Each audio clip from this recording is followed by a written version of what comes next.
toutes et tous, bienvenue dans votre magazine Message de l'heure. C'est un magazine qui est dédié au message prêché par William Marion Branham. Ici, nous recevons des pasteurs, des prédicateurs, mais également des artistes musiciens.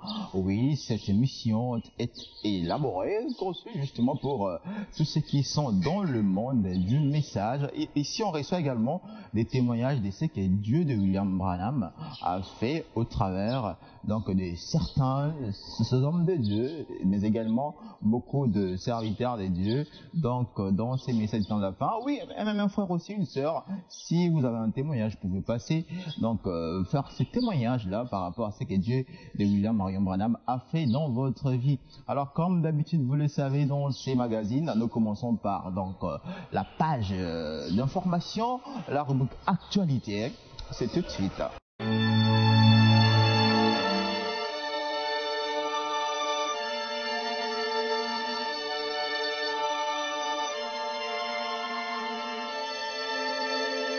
Le frère Grace Mutombo annonce un grand concert à Brazzaville en République du Congo le 20 janvier prochain, donc le 20 janvier 2019. L'artiste promet de donner aux enfants des dieux au cours de cet événement les meilleurs de lui-même. Le frère Jean-Sylvain Akwala, le frère Neville Kanono et plusieurs autres artistes du message, chanteurs bien entendu, seront donc de la partie. Nous y reviendrons bien entendu dans nos prochaines éditions ou dans le prochain numéro de votre magazine Message de l'heure, avec plus de précision. Justement, le frère Neville Kanono, pour sa part, continue avec sa tournée dans le Grand Katanga avec une nouvelle prestation. C'est 9 décembre à 14h30 dans la ville de Kolwezi, précisément à Chama Tabernacle. Enfin, l'artiste fils d'Adonai célèbre le 8 ans de sa carrière musicale le dimanche 9 décembre prochain à Yaoundé. Nous sommes là donc au Cameroun. À cette occasion, il va livrer un concert au cours duquel plusieurs artistes, chanteurs du message vivant au Cameroun vont intervenir, mais également plusieurs autres chanteurs venus donc de la République démocratique du Congo, notamment le frère Tintini Sidi et le frère John Lusala.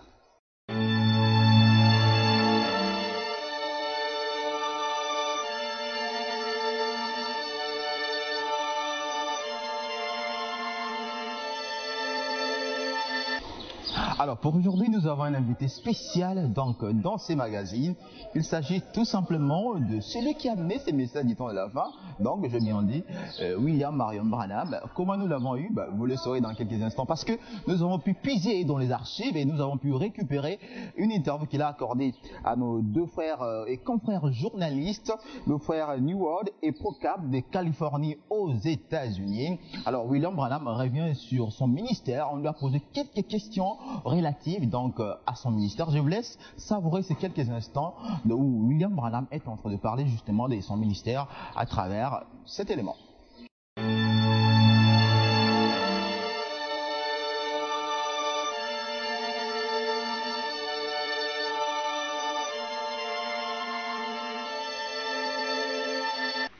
Frère Branham, dans vos deux grandes campagnes de Los Angeles au Calvary Temple, nous avons remarqué que le Seigneur Jésus-Christ a travaillé avec vous d'une façon tout à fait spéciale, avec ses merveilleux dons, le discernement des esprits, des cœurs des hommes, aussi bien que les maladies du corps et les signes et miracles. Nous voudrions, frère Branham, en entendre davantage au sujet de ce ministère unique que le Seigneur vous a donné. Très bien, frère Cobb. Commençons depuis le début. Je suis né dans l'est du Kentucky, dans une petite cabane de bois, près de Burkesville au Kentucky. Le matin de ma naissance, mes parents m'ont dit qu'une lumière est venue dans la pièce et est restée suspendue au-dessus de moi. Les gens de ma famille n'étaient pas très religieux. Ils n'allaient pas à l'église. Bien sûr, cela a causé pas mal de troubles parmi eux. Cela m'a suivi tous les jours de ma vie. Récemment, ils en ont pris une photo dans le monde scientifique, comme c'est montré ici. Vous êtes probablement familier avec cette photo. Il a été prouvé par la science que c'était le seul être surnaturel qui a été scientifiquement photographié. À mon opinion, c'est le même ange de Dieu qui a suivi les enfants d'Israël d'Égypte en Palestine. Vous savez en tant qu'érudit vous-même que l'ange de l'Alliance n'était nul autre que notre Seigneur Jésus-Christ. Et ici sur la terre, manifesté dans la chair, il n'a pas proclamé être quelqu'un de grand. Il a dit le Fils ne peut rien faire, à moins que le Père ne lui montre. Dans Saint Jean, au 5e chapitre, peut-être en avez-vous connaissance de cette écriture, Jésus est passé par cette fameuse piscine de Bethesda. Il a trouvé beaucoup d'infirmes là, des aveugles, des estropiés et paralysés, attendant le mouvement de l'eau. Il est étrange qu'il ait seulement exercé son ministère envers une seule personne. Mais si vous remarquez, il savait où se trouvait cette personne. Le Père lui avait montré. Il a guéri celui-ci. Peut-être n'était-il pas estropié. Il était simplement couché sur une palette. Mais Jésus l'a guéri. Ensuite, plus loin dans le chapitre, nous trouvons au verset 19 qu'il était interrogé par les Juifs. Peut-être serait-il interrogé aujourd'hui. Pourquoi Dieu, passant dans un endroit où se trouvaient tous ces gens paralysés, estropiés et aveugles, et ne les guérit-il pas tous? Mais ici, je cite ces paroles. Il a dit, en vérité, je vous le dis, le Fils ne peut rien faire de lui-même, si ce n'est ce qu'il voit faire au Père. Ceci, le Fils le fait pareillement. C'est pourquoi, selon ses propres mots, son ministère était basé sur des visions de son Père. Il n'est pas étrange alors que son ministère s'accomplisse comme il l'a promis à ses disciples. Les choses que je fais, vous les ferez aussi, et même de plus grandes, car je m'en vais vers mon Père. Il a dit encore un peu de temps et le monde ne me verra plus. Mais vous me verrez, car je serai avec vous et même en vous jusqu'à la fin du monde. Jésus-Christ, le même hier, aujourd'hui et éternellement. Je crois que c'est une confirmation dans ces derniers jours de la résurrection de Jésus-Christ, vivant parmi son peuple, accomplissant les mêmes signes et miracles qu'il a fait quand il était ici sur la terre. À l'âge de 7 ans, nous avons déménagé du Kentucky en Indiana, sur la route un peu plus haut d'où nous habitons maintenant. Nous allions chercher notre eau à l'époque d'un puits situé dans un bloc de la cité derrière la vieille maison de campagne. Un bel après-midi de septembre, en revenant de la pompe avec de l'eau, il y avait un grand peuplier imposant qui se trouvait à mi-chemin entre la pompe et la maison. En passant là, il y a un tourbillon de vent dans l'arbre. Ce que nous appelons ici un tourbillon de vent. Eh bien, ce n'était rien d'étrange pour cette époque de l'année dans cette région du pays, mais cela restait dans l'arbre, cela ne partait pas. Je me suis arrêté pour voir ce que c'était, et une voix me parla, disant, « Ne fume jamais, ni ne bois ou souille ton corps en aucune manière, car il y aura un travail pour toi à accomplir quand tu seras plus âgé. » Effrayé. Ce n'est pas un mot à utiliser. J'ai couru rapidement à la maison, disant à ma mère qu'un homme m'avait parlé d'un arbre. Eh bien, elle pensa que j'étais nerveux et elle me mit au lit. Mais à partir de là, des visions commencèrent à venir. Et quand cela vient sur moi, cela produit une vision. Je peux alors dire aux gens ce qui ne va pas avec eux, ce qu'ils doivent faire dans la vie et le péché qu'ils gardent dans leur vie. À l'âge de 37 ans, un soir, je priais dans ma chambre. Quand je suis relevé, j'ai remarqué qu'il y avait une lumière sur le sol. Et en regardant pour voir d'où cela venait d'en haut. La colonne de feu se tenait juste en haut. Elle projetait une lumière sur le sol. J'entendis quelqu'un s'approcher. Je regardais qui venait dans la chambre. Un homme entra dans cette lumière. Une figure humaine. Il devait peser environ 100 kilos. Il avait des cheveux foncés jusqu'à ses épaules, un teint olive, il était pieds nus. Bien sûr, j'étais effrayé. Il me dit, ne crains pas. Dès que j'entendis cette voix, j'ai su que c'était la même voix qui m'avait toujours parlé. Mais c'était la première fois que je le voyais sous une forme humaine. Il dit, je suis envoyé de la présence de Dieu pour te dire que tu dois prier pour des gens malades.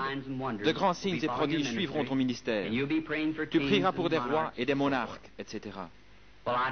Je lui ai dit que j'étais un homme pauvre, que je n'avais pas d'instruction, que je ne serais pas capable de faire ce travail. Il a dit, comme Moïse a reçu 2 signes de la confirmation de son ministère, que je recevrais 2 signes. L'un serait de prier pour les malades, les miracles, et l'autre serait de connaître les secrets même du cœur des gens.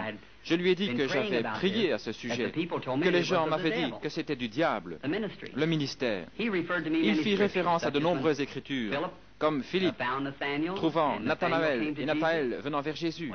Lorsque Jésus lui a dit où il se trouvait, quand il était sous l'arbre, lorsque Nathanaël l'a trouvé.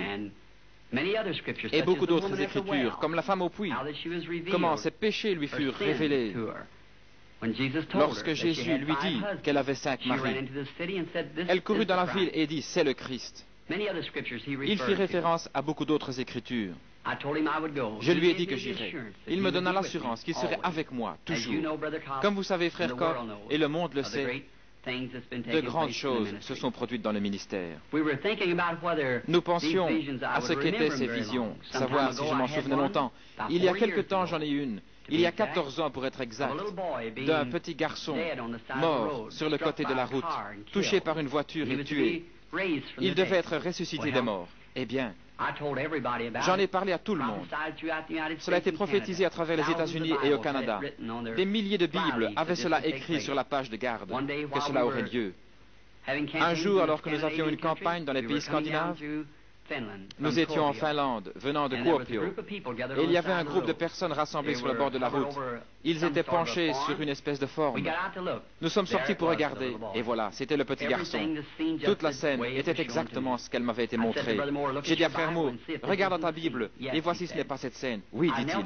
Je me suis agenouillé, et j'ai demandé à notre Seigneur Jésus de confirmer sa parole qu'il m'avait montrée, et qu'il m'avait dit qu'il allait se produire. Le petit garçon fut ramené à la vie par notre Seigneur Jésus.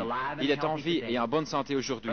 Frère Cobb, voici quelques-unes des choses que notre Seigneur Jésus fait aujourd'hui dans le ministère qu'il m'a confié. À mon humble opinion, c'est pour confirmer sa parole qu'il a promis qui arriverait en ce jour. Nous le voyons se produire aujourd'hui. Maintenant, en ce qui concerne les campagnes en Israël, frère Cobb, je serai très heureux de servir notre Seigneur en Israël. Je crois que mon ministère sera très efficace pour les Juifs, parce que, comme le dit l'Écriture, les Juifs cherchent des signes, les Grecs la sagesse. Nous croyons que beaucoup de Juifs et beaucoup de personnes là-bas dans la Terre Sainte arriveront à croire que le Seigneur Jésus-Christ est le Messie lorsqu'ils verront un chrétien accomplissant la prophétie de Joël dans l'Ancien Testament. Oui, frère Cobb, je suis certain que vous vous référez à la prophétie de Joël dans l'Ancien Testament, Joël 2, 28, comme il a prophétisé, disant que dans les derniers jours, il déverserait son esprit sur toute chair. Les fils et les filles prophétiseraient, les hommes âgés auraient des rêves, et les jeunes hommes auraient des visions. Eh bien, frère Branham, je pense que nous allons devoir dire au revoir pour aujourd'hui. Cela a été un grand plaisir pour nous et très édifiant. Nous devons y aller. Nous vous verrons, Dieu voulant, à Chicago dans quelques jours. Eh bien, messieurs, cela a été un plaisir de vous avoir à la maison ce soir. Nous prierons ensemble pour le succès de la réunion de Chicago. Et par la grâce de Dieu, j'espère vous rencontrer là dans quelques jours.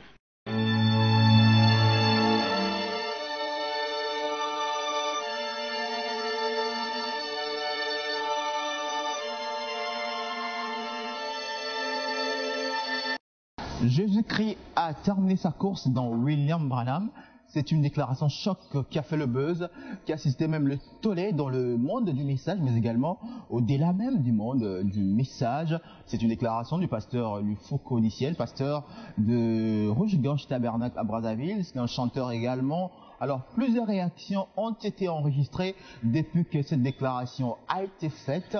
Mais la toute dernière, c'est celle de Jean-Sylvain Aquala. Lui, il n'est pas pasteur, mais plutôt un artiste et musicien aussi, des renommées internationales. C'est qu'il lui-même qualifie sa contribution par rapport donc à cette déclaration qui a fait le buzz du pasteur Lufoko Niciel. Je vous laisse suivre le frère Sylvain Aquala dans notre rubrique Déclaration à la une.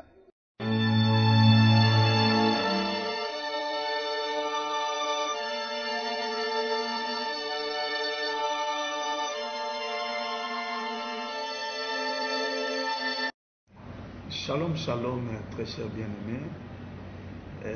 J'aimerais apporter ma petite contribution concernant ce sujet qui, entre-temps, a fait couler beaucoup d'encre, concernant les déclarations de notre frère Lifoko du ciel, quand il a déclaré que Jésus-Christ a terminé sa course dans le ministère de frère Branham, qui est notre prophète. Je crois que ça ne devrait pas susciter beaucoup de débats, ça ne devrait pas susciter toute la polémique que ça a suscité sur les réseaux sociaux. Pourquoi? Parce que en disant cela, notre frère Lifoko n'insinuait pas que le Seigneur Jésus-Christ n'existe plus. Il n'insinuait pas que, en terminant sa course dans le ministère de frère Branham, Jésus-Christ n'agit plus. C'est faux. Ça, c'est sortir ces déclarations de leur contexte. Je vais prendre un exemple simple. Je fais cette vidéo à partir de mon bureau ici. Quand je quitte ma maison le matin pour venir au bureau, j'ai une course. J'ai un trajet prédéfini à l'avance. Donc mon objectif, c'est de quitter ma maison, venir jusqu'au bureau. Donc je termine ma course au bureau. Je quitte le point A qui est ma maison jusqu'au point B qui est le bureau. Mais en terminant ma course ici au bureau, cela ne veut pas dire que je n'existe plus. Je commence à traiter mes dossiers ici au bureau. Et quand je termine ma journée de travail, je dois rentrer chez moi à la maison. C'est un autre voyage, c'est une autre course que je réalise. Peut-être que je peux passer par des chemins peut-être détournés, j'ai des courses par-ci, par-là. Mais la finalité, c'est que je dois terminer ma course chez moi, à la maison. Et quand j'arrive chez moi, cela ne signifie pas que je n'existe plus. Je peux contrôler les devoirs des enfants, je peux faire ceci ou cela, mais je termine ma course par rapport à un trajet prédéfini. Cela ne signifie pas que je n'existe plus. Cela ne veut pas dire que le Seigneur Jésus n'existe plus. Cela ne veut pas dire ça. Le Seigneur avait un trajet prédéfini dans la Bible, caractérisé par les 7 âges de l'Église. Et il a terminé ce trajet au travers du ministère de frère Branham, en passant par Paul, Irénée, Colomban et tous les autres. Comme je l'ai dit tout à l'heure, ceux du message devraient bien comprendre ces choses.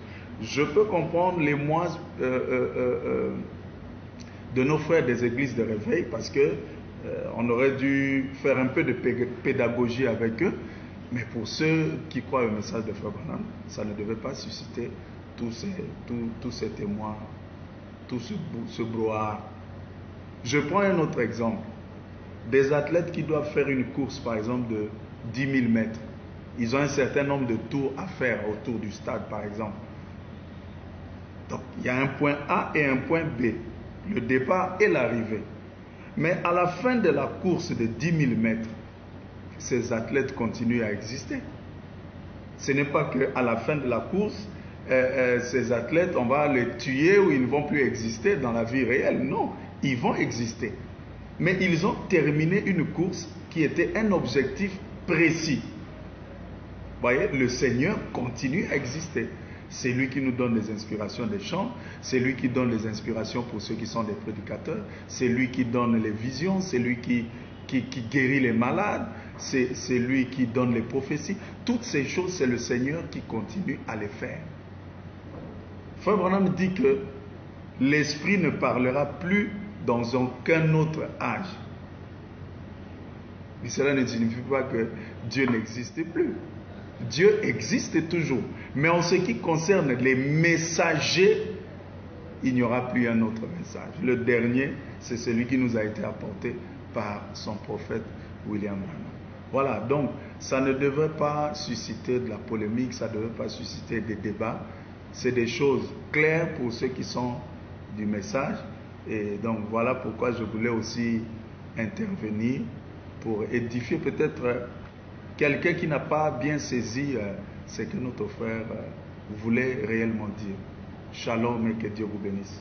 Jésus a terminé sa course en entrant dans un homme appelé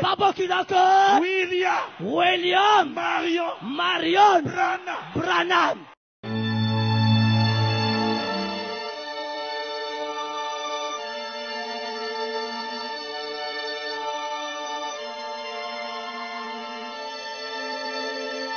Nous l'avons également annoncé dans nos précédentes émissions que le pasteur Jean Mbaya des Sion Tabernacle de Kinshasa organise une conférence sur le nom de Jésus. Donc il va juste expliquer aux gens quel est le nom nouveau du Seigneur Jésus-Christ. Alors pour plus de détails, je vous laisse suivre lui-même, le pasteur Jean Mbaya, dans une interview qu'il nous a accordée.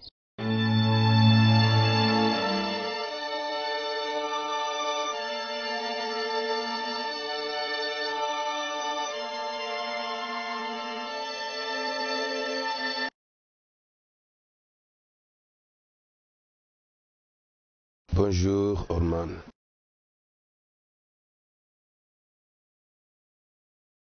Le 15 décembre de cette année, nous avons un thème qui chatouille dans le monde du message. C'est sur le nom nouveau du Seigneur Jésus-Christ. C'est par rapport à notre foi. Nous croyons que si les choses sont déjà révélées, il n'y a pas une seule situation, il n'y a pas un seul thème ou quelque chose qui est resté en suspense ou bien comme un tabou.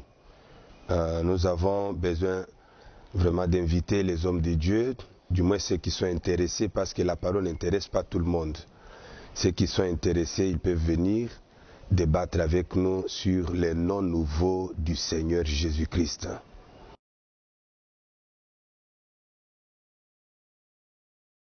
Je crois que ces jours-là, la réponse vous sera clairement transmise. Si ce n'était pas vraiment important, pour nous, on n'allait pas le faire. Mais parce qu'il y a quelque chose de réel autour de ces noms-là, que nous voulons quand même éclairer le peuple de Dieu. Venez, je vous invite et j'invite vraiment donc tous ceux qui sont vraiment du message du temps de la fin, de venir partager ce thème-là avec nous parce que c'est vraiment capital.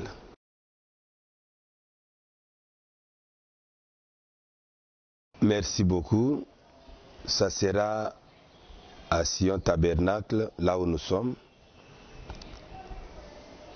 sur Université numéro 97, référence Capella 2, quartier agricole, commune de Limete. Ça sera juste dans cette église que nous allons vraiment débattre cela.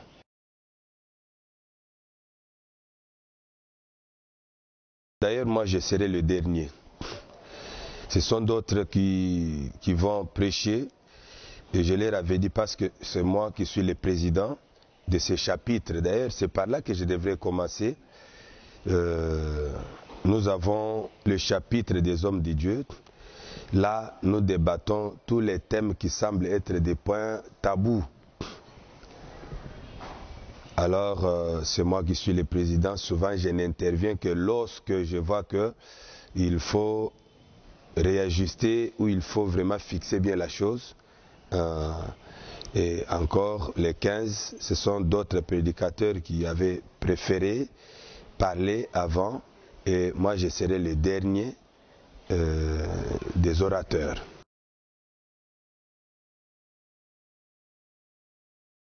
Ça commence de 10h jusqu'à 15h. Comme c'est le samedi, pour permettre aux Abouins d'aller préparer aussi quelque chose pour leur peuple pour le dimanche.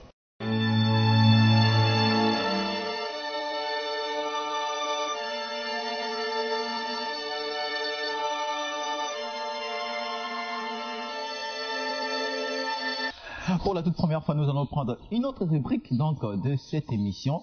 Il s'agit tout simplement de la musique. Oui, la musique adoucit les mœurs, mais également donc elle chasse les mauvais esprits selon les saintes écritures. Alors aujourd'hui, nous avons fait une sélection d'un artiste qui fait parler de lui. Il s'agit tout simplement du frère Neville Kanono. Il est donc dans une tournée, comme nous l'avons annoncé au début de cette émission dans les grands Katanga. Le frère est allé puiser dans sa JBCR pour nous proposer une très belle chanson aussi du nom de ma JBCR que je voulais savourer dans notre rubrique musique.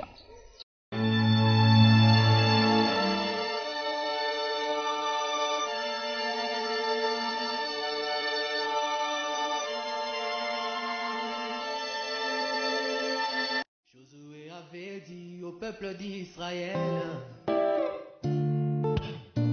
vous traverserez le Jourdain à sec,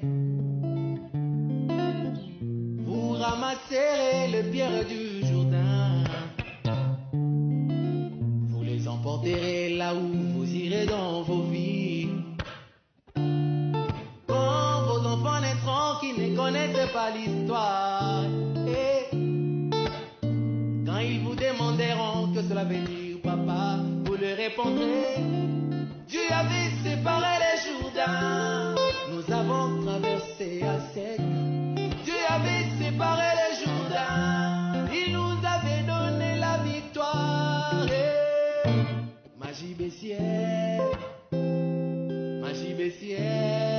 elle est pleine de témoignages.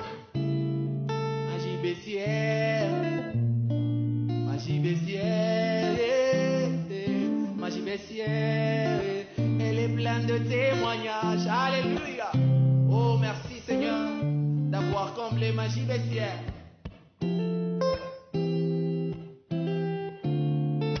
Seigneur, je te dis merci pour les obstacles de ma vie. Seigneur, je te suis reconnaissant pour l'ennemi de ma vie. La haine de ce frère l'amena au palais de Potiphar. La tuerie des enfants l'introduisit au palais de Pharaon.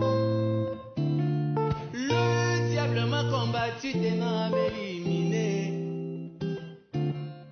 Et l'affrontement a laissé des traces visibles sur mon corps. Quand mes enfants naîtront qui ne connaissent pas l'histoire,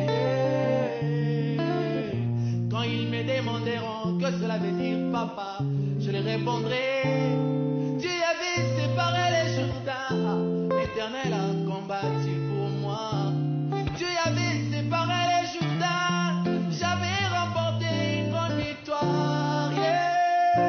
Ma JBCR, ma JBCR, il a tellement fait pour moi. Elle est pleine de témoignages. Il a tellement fait pour moi. Ma JBCR, il a tellement fait pour moi. Il a tellement fait pour moi.